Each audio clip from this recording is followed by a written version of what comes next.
Uh, my I had a Pepsi here a minute ago.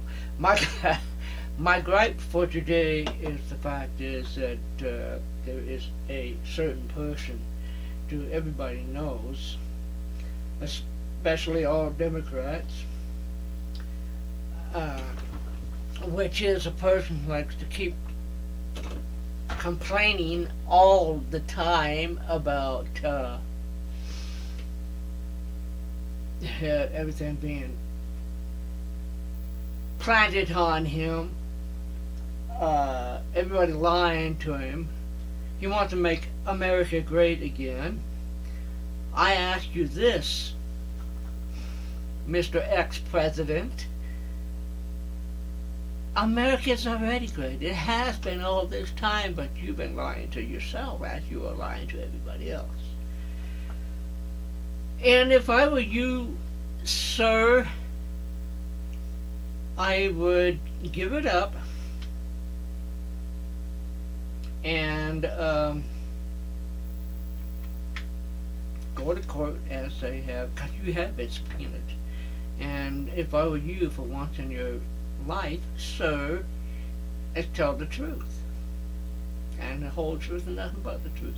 Not your rendition of the truth, but the truth, the real truth. That you actually did take those papers and they were not planted by the FBI, but planted by yourself. You. Nobody else. You.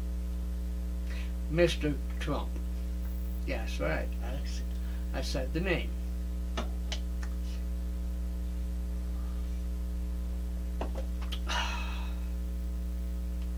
But apparently, sir, you do not care. And I am calling you sir because you actually don't deserve it, but I'm going to call you sir anyway.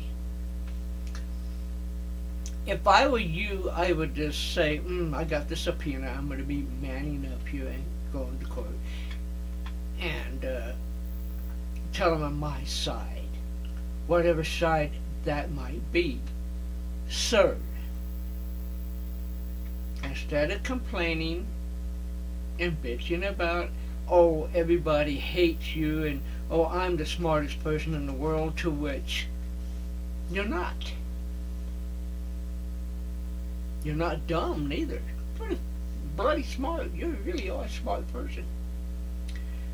It's just taking that smarts and putting it someplace where it actually belongs. I don't understand the reason why you want to do such things as that. I had to check my microphone.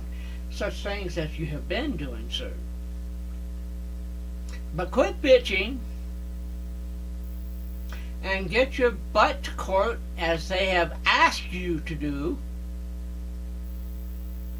and go to court and tell the truth for once in your life. And take it like a man. Quit bitching about everything. Quit complaining about everything. Quit saying, oh, it's this guy's fault over here and it's this guy's fault over here. Well, it wasn't. It's yours, Mr. Donald J. Trump. And you know, if I had to go to, which I have had to go to court because I was young in my 20s and now I'm in my 60s, almost 70, I have now learned to the fact that you can't keep doing things like that. You can't keep putting them off, say, well, it's somebody else's fault. It wasn't. It was yours. In short, what I'm trying to tell you, to me, to my mind's eye and my eyes, I look at you and you start sitting up there wanting all the attention in the world like a friggin' 2-year-old. You, sir, are like a child. And if I were you, sir, I'd get myself some mental help. There's something wrong with you. Definitely wrong with you. Okay? That's all my rants for today. I guess I'll see you later. Talk at you later. Oh, by the way, I'm changing my name of my show to something else, and I hope everybody will like it. But you think I can find what I say? Oh, I'm changing it, and you'll see. All right, I'll see you later. Bye bye, and God bless.